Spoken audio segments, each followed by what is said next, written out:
Yes, I do. I made an egregious mistake one night. I had no sympathy for the situation I was in due to being under the influence of drugs and alcohol. And I made an honest young man mistake with my emotions and what I was trying to do. I made a horrible mistake. It's been haunting me, and I mean I've had to deal with it for a year and a half. That I've realized it and sat with it, and people have made fun of me. I've gone through it, but it's something that I know that it's not over because I made a mistake, and I'm willing to take that on the chin. He stood before the judge asking for probation, hoping the court would see him as a young man who made a terrible mistake. Family members testified, friends begged for mercy, and the defendant admitted he was under the influence of drugs and alcohol. But the judge focused on one thing: the choices made along the way and the danger behind them. In the end, this courtroom plea didn't end with probation. It ended with prison time. 2025 CR 009749. State versus Cullen Spencer O'Neal. Can I have parties annexed? Raquel Brown for the state. Brian Kimbrough for Mr. O'Neal. All right. And are you Mr. O'Neal? Yes, ma'am. All right. According to your plea bargain agreement, punishment is to be assessed at a cap of 8 years in the prison. The state is opposed to your applications. Have both parties had a chance to review the PSI report? Yes, Judge. Yes, Your Honor. Any objections to the PSI report? No, Judge. No, Judge. All right. State, you're opposed. Do you have any witnesses? No witnesses, Judge. Defense, any witnesses? Yes, we have some witnesses, Your Honor. All right. Call your first witness. Before I do, Your Honor, I have some letters that I wanted to present the court on his behalf, and I believe, and I did give a copy to the state, and I believe they were opposed to my doing so. So I wanted to give them an opportunity to speak to that. All right. Any objections to the court reviewing the letters?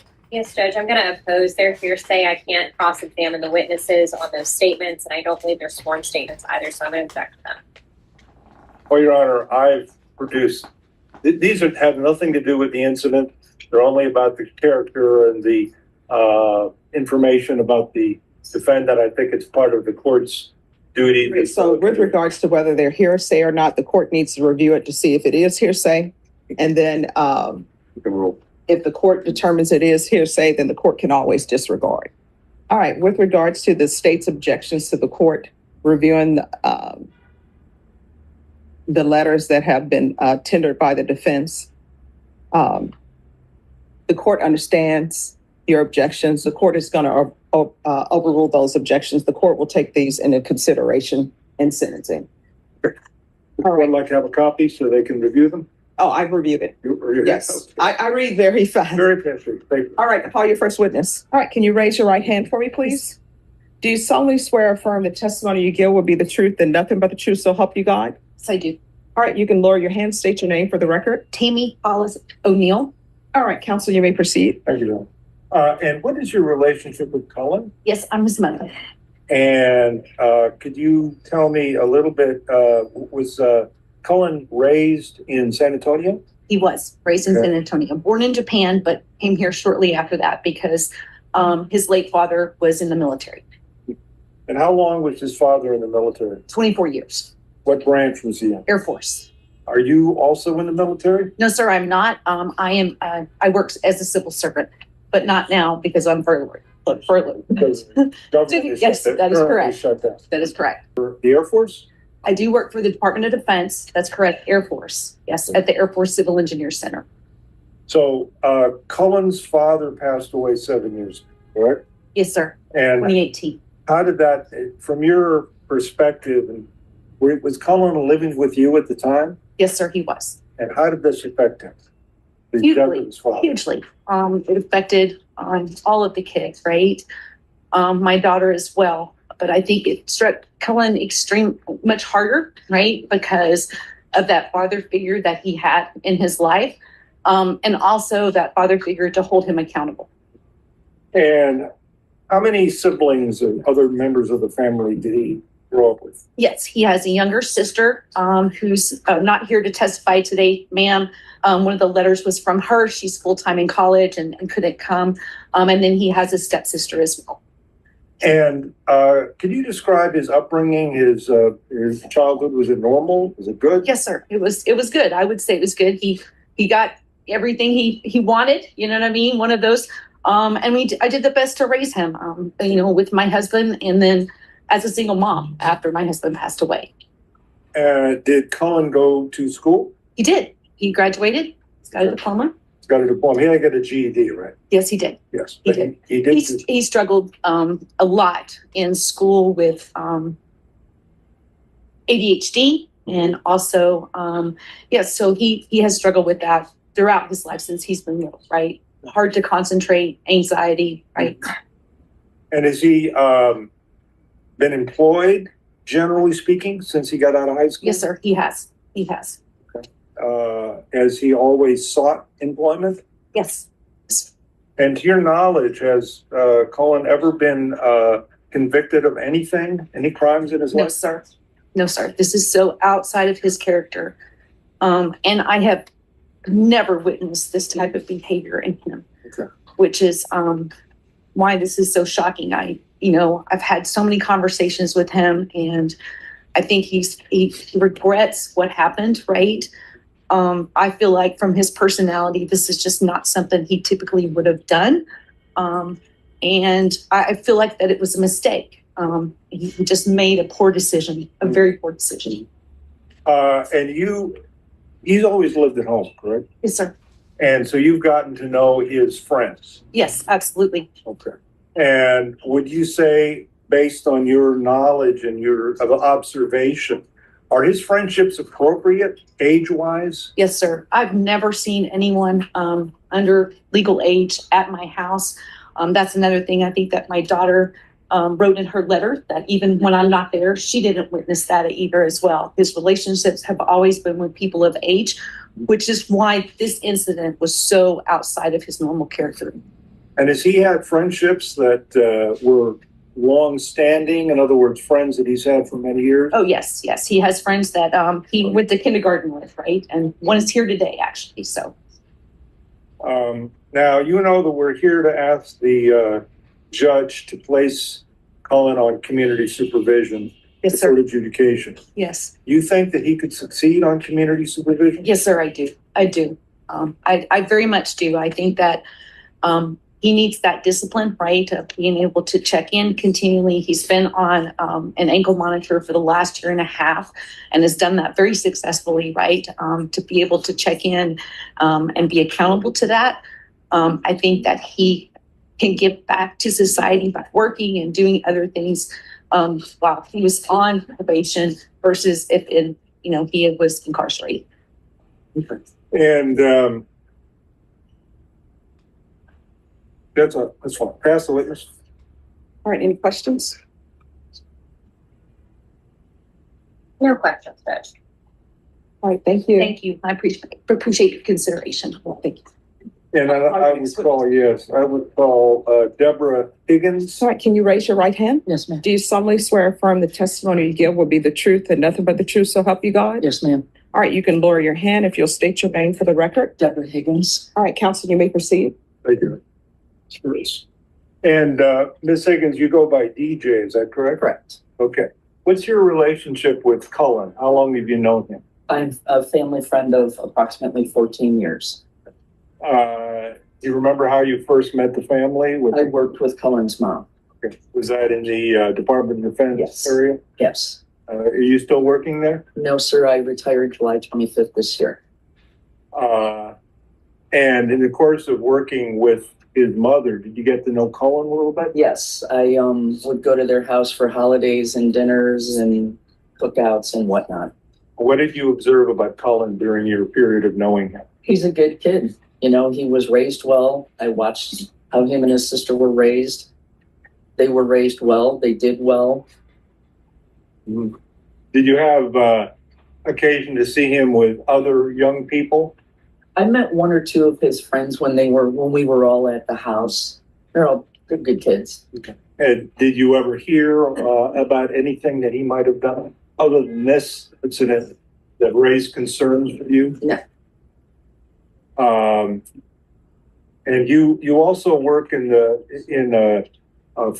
pet safety or something? Animal rescue. Animal rescue. Yes. So you observed what happened today and you're Yes. familiar with it. Yes. So you do not condone bad behavior? Absolutely not. Okay. Right is right and wrong is wrong. You're hardcore on that. Very. Okay.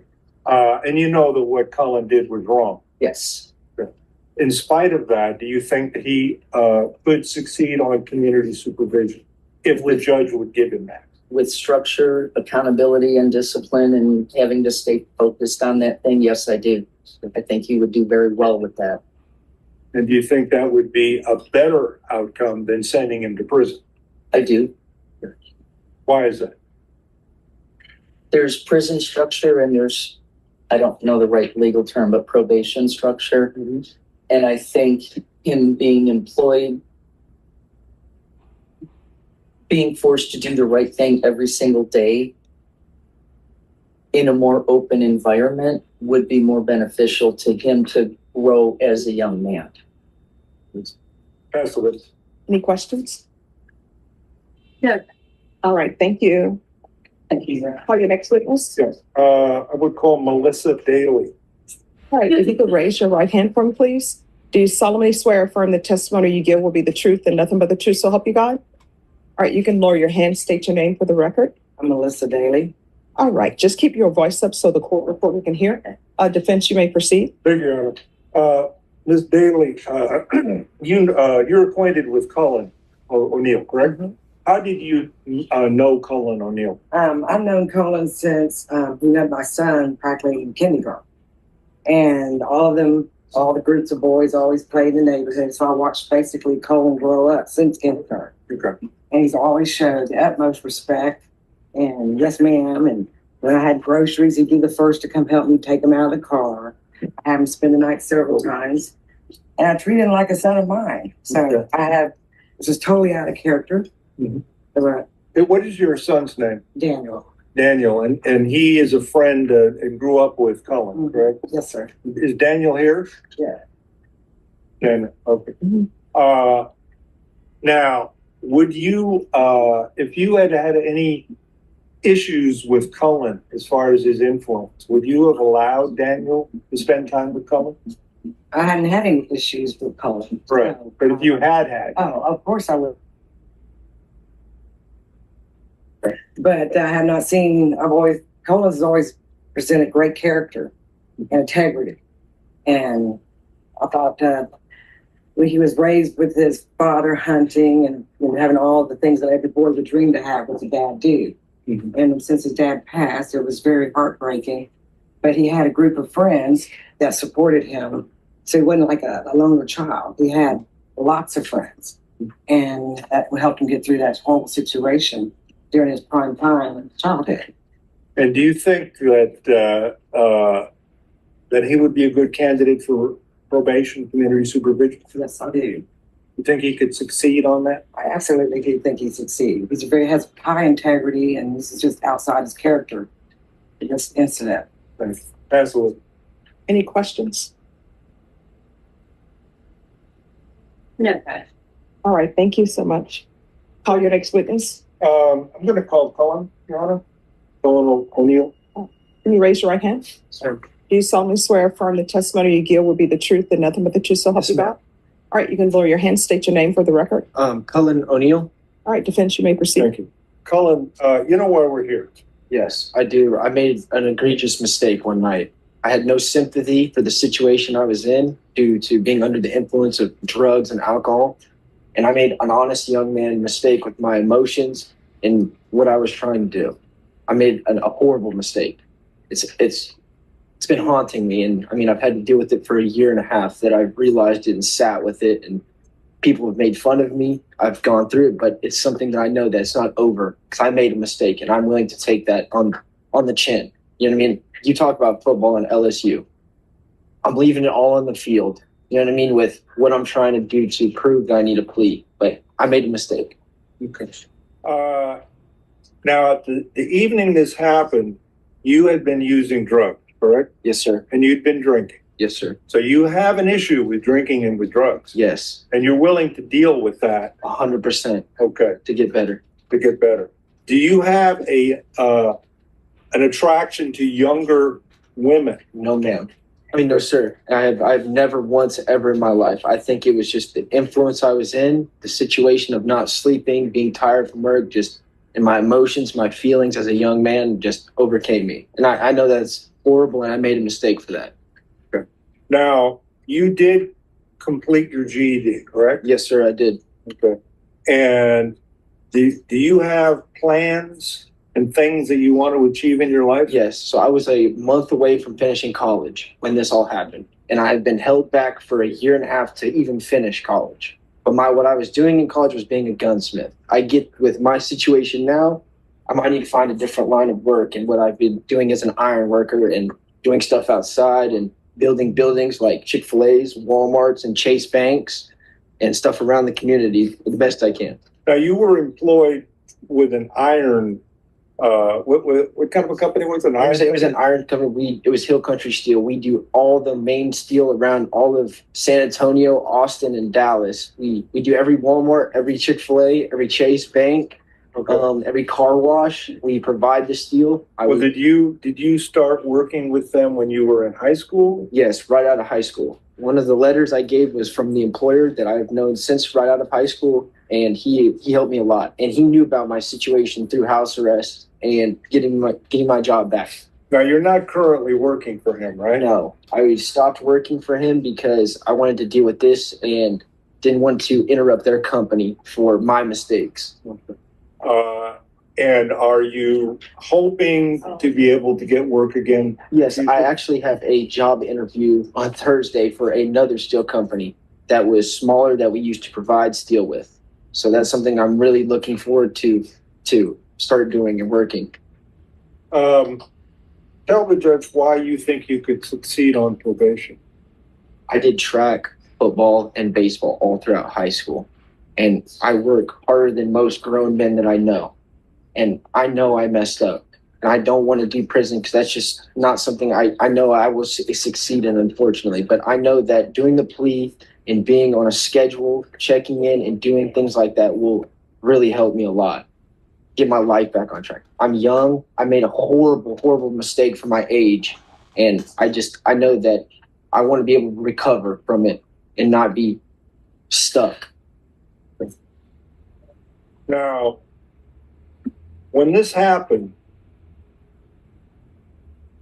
understanding the situation, you do admit that you were told that the girl was 15. Yes, correct? Yes, and you also admit that when you were going to see her, it was because you were intending to have with her, right? Yes, I admit to that. You know what I mean? I admit to the court to take my honesty because I made a mistake. Yeah, but that's not something you have ever done. Never thought about it. Never once been around it. And I have a little sister. How could I do that to her? Okay. You know, like that's something that I really think about a lot and being a better image for her, especially with the situation I'm in. I want to get out of this and be better for her. And she was one of the main people that wrote a letter. Okay. Pass the witness. State. Yes, ma'am. You talked to probation prior to this hearing, correct? The pre-sentencing report? Yes, ma'am. And when they asked you about the offense, you minimized it, correct? I was nervous to what I said.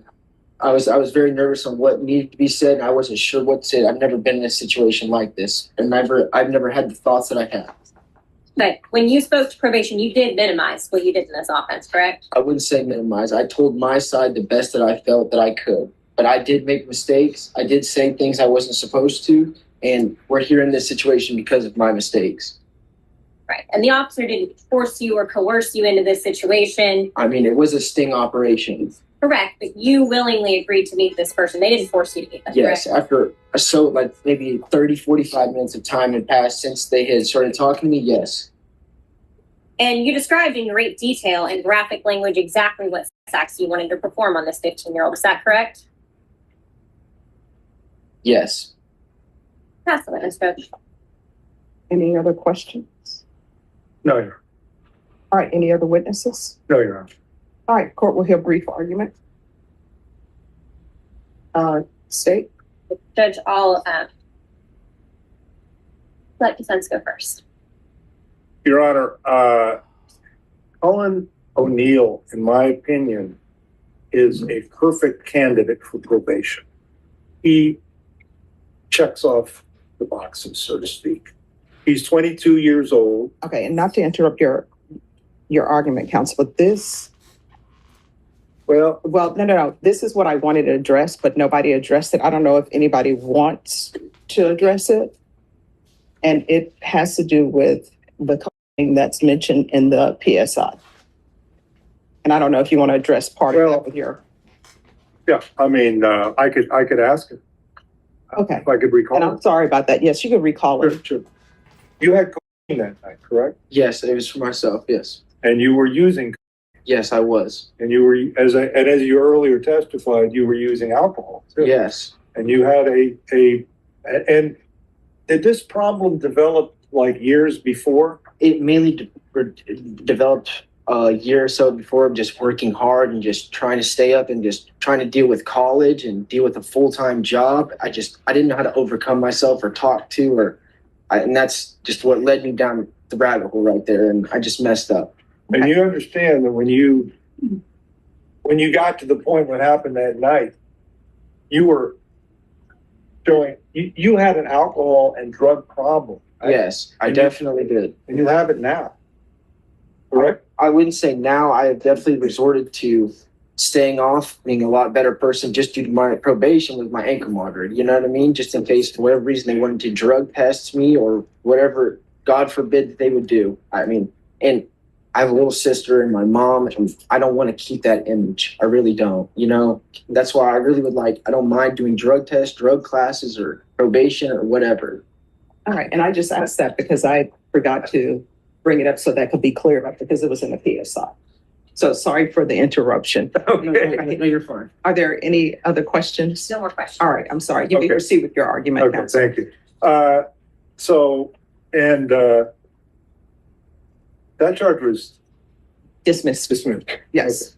Again, as I was saying, I think my main point is that Cullen is a very good candidate for probation. He has no criminal history.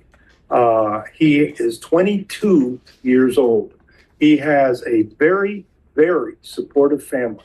He has friends that he's had since he was in kindergarten that are still his friends. I brought family members and I brought friends that have known him that are not related to him. All of them, including the letters that the court read from his employer and from other people that are friends that are not family. His sister did write a letter. All of them attesting to Cullen's character and their long history of knowing him. That isn't to say that what he did was not illegal and wrong. He should be punished for it. But he should, in my opinion, be punished in such a way that he is rehabilitated. This is a case where, to me, it cries out for rehabilitation, not for prison. Prison would be the opposite, in my opinion, of what should happen. Now, I know this is a crime that is extremely terrible, and there is a lot of outcry against this behavior. And I agree, it's fine. I'm not opposed to that. But in the appropriate circumstance, and I think this is one, a person that does this kind of crime can be rehabilitated and can go forward and contribute. And of all the people that I've represented for some time in the last couple of years, Cullen seems to me to be the best candidate for probation. And I'm hoping that the court will give him that opportunity. Whatever program, whatever monitoring the court feels appropriate, I'm asking the court to give him that chance. All right, State. Judge, I respectfully disagree with defense's view that this defendant is a great candidate for community supervision. This defendant has a pattern and throughout this case of hiding and minimizing his behavior. When he speaks with the undercover instead of putting what he wants to do in a text message. He insists on talking. And he says those things over a voice message, so it's less traceable. He gets there. What happens, he gets arrested. He gets to this court. He pleads on this case to supposedly take responsibility. And when given that opportunity to take responsibility to the PSI officer, instead of just saying, I chose to go there that night, he says, well, she pushed me.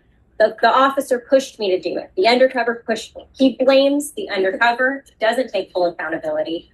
And even today, he says, oh, well, the reason for that is I was scared. If his reaction to being scared, concerned, anxious, or nervous is to lie, to minimize, that is a terrible candidate for probation because he's going to keep doing it on probation. Judge, the descriptions in this report that the court has in the stipulations of what he specifically says, he's not just saying he wants to meet up and have sex with a 15-year-old. He uses graphic sexual language, graphic violent language to talk about not only physically, but abusing a 15-year-old child, who he fully believes at that time is a 15-year-old child. I understand that this defendant is young. There may be some substance abuse issues. However, Judge, this is not the kind of person who I believe would be safe on our streets. I don't think he's a good candidate for probation, and I would worry about an actual child being harmed if he's let out. So I would respectfully ask the court to deny the applications for community supervision and sentence him under the plea agreement for 8 years. All right. So, Mr. O'Neal, I want you to know that I heard everything from all of the witnesses. I reviewed the PSI. I internalized everything. I've read the chat messages that were sent to someone you thought was 15. I messed up. Yeah. I messed up, Judge. All right. Oh, it's okay if he says something. I'm upset about this. You know what I mean? Like, it's just my life, you know? And I just want to fix it the best way I can. All right. And I want you to know I'm taking in consideration your age. And I do understand that sometimes people will do things, they're intoxicated, be it through drugs or alcohol. However, in reading the stipulations and in reading the PSI reports, there were so many times that you could have just pulled back. I did not understand. You know what I mean? I really did. If I had a better understanding, I would have been honest, like I have been today. No. I'm not even. Here's the thing. This is what I understand. When probation officers are interviewing you for a PSI report, there are a lot of things going through your head, right? You don't want to say anything that could hurt you. Sometimes defense attorney, I was a defense attorney, and let me just tell you what I would tell my clients. I would tell them, for the love of all that's holy, just say, my attorney told me not to speak about it, right? And then sometimes I would have clients, I'm like, go ahead, tell them. So I will tell you what is in the PSI. I'm not holding that against you, because sometimes when people are faced with legal decisions, sometimes they get nervous. Sometimes you have a lot of voices in your head. What would my attorney say? I understand all of that. So I'm not holding that against you, that maybe you said something that could be considered you're not taking responsibility. So I want you to know that. Yes, ma'am. What I'm talking about is the offense. And it's like, there's so many points along the way that you could have stopped. Like, not drive over there. Yes. Not go to the hotel. Not go up to the hotel room. I completely agree. And that's something that I've talked to myself and my mom and my family about, and my friends about, why I even did it.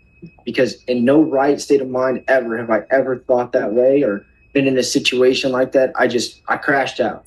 And I didn't know what sympathy was for the simple, like the situation I was in. I really didn't. And I was young, I was sleep deprived, I was off drugs and alcohol, and I really did not mean to make that decision. And that's not who I am as a person.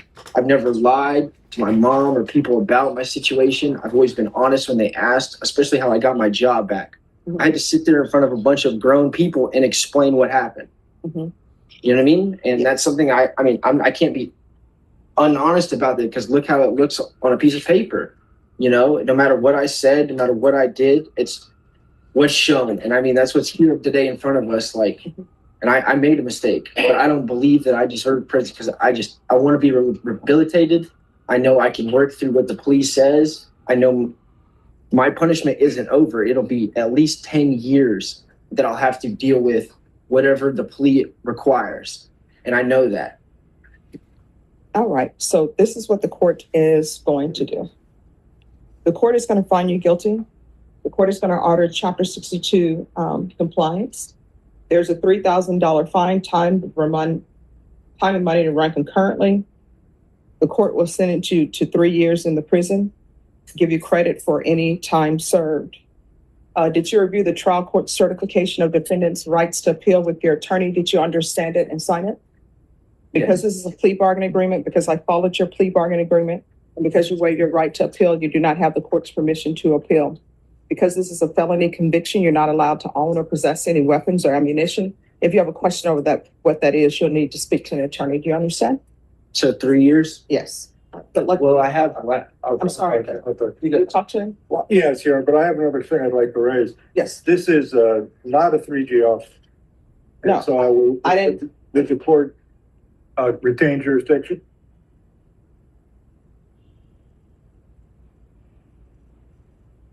I'll consider it. I tell you what, you can file whatever you want to file, and then the state, you can, make whatever arguments you May I- want to make, counsel. Excuse me, may I hug my mom? No, you'll have to talk to the